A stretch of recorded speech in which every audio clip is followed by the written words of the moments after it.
Nowadays, it seems like everybody always has a cup of coffee in their hand, whether it's getting it from your favorite cafe or making your own coffee creation in your very own home. We decided to come to the coffee capital of the country, Seattle, to show you how you can do both. There's a lot to learn about everything that goes into creating the perfect cup of coffee. Dennis Peso is the head roaster at Victrola Cafe. So we receive and store unroasted coffee from places all over the world. We roast them, we develop profiles for them, we taste them, we tweak those profiles. So we're kind of that connection point between where the coffee is grown in those places of origin and all of our customers. So we asked Dennis to walk us through the enormous undertaking of roasting and preparing coffee. The coffee goes into a metal drum that's spinning, and there's burners underneath the drum. And so the coffee tumbles inside of this drum, and we apply heat and adjust the gas and the airflow. And through that process, the sugars caramelize, the acids develop. We just sort of try and unlock the inherent flavor potentials and qualities that are inside of each coffee. From the bean's hard grayish-green exterior to a softer shelled browner version that we're more familiar with, coffee beans are sifted, sorted, even smelled, and then roasted to perfection before they're ready to brew and serve. You're probably used to seeing the finished product either as a regular cup of joe or as a specialty creation at your favorite cafe. You can take one coffee and you can brew it any different way, and it'll taste probably pretty radically different, just depending on what you do to it.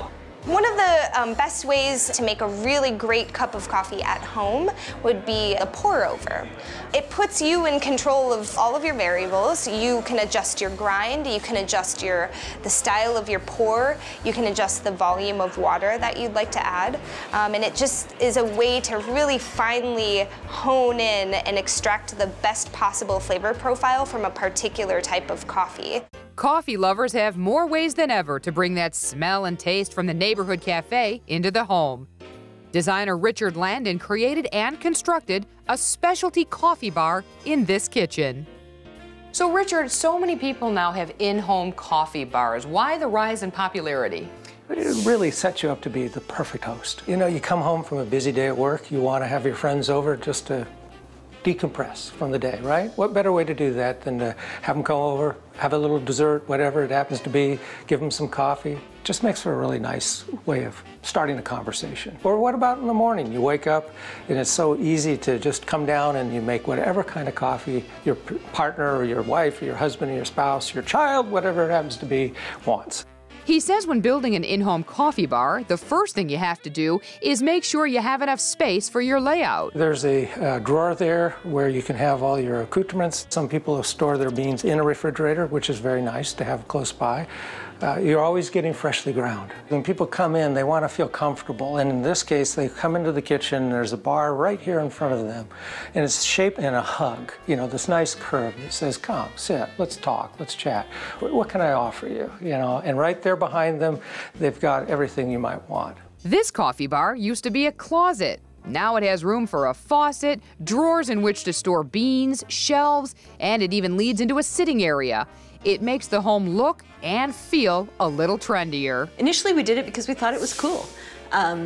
But we do drink a ton of coffee, and we go out for coffee almost every morning, or we used to, and now we can make it at home. Turns out my kids use it all the time. My daughter makes chai lattes, my son makes hot chocolate, so it's been a huge addition to our kitchen. If you don't want to go this big when it comes to making your coffee in-house, there are all kinds of smaller specialty coffee makers out there.